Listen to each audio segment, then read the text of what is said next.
اسی طریقے سے جتنی بھی صفات اللہ کے ہے وہ صرف اللہ کی طرف رجوع ہونا چاہیے.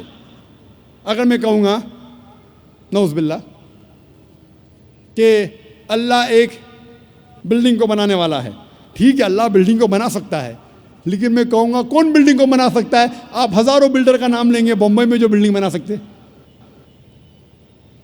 تو یہ صفت یونیک ہونا چاہیے.